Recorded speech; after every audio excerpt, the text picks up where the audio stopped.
Hello, this is a quick video to show how to make a gear in Blender. To make a gear, we can use an add-on. Go to Edit, Preferences, go to Add-ons, and then we can search Extra Objects, and then check the box, Add Merge Extra Objects. And then we can close this panel and go to Add, Merge, and go to Gears. We can choose Gear or Wall. I choose Gear. Close up to view it.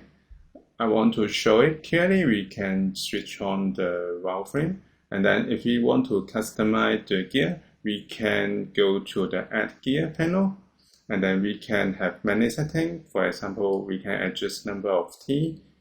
I switch it to 20, and we can adjust the radius, we can adjust the width, and we can adjust the base.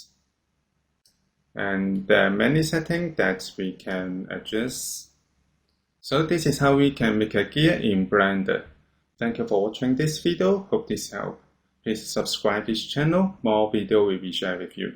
I'm cgian. See you in the next video. Bye bye.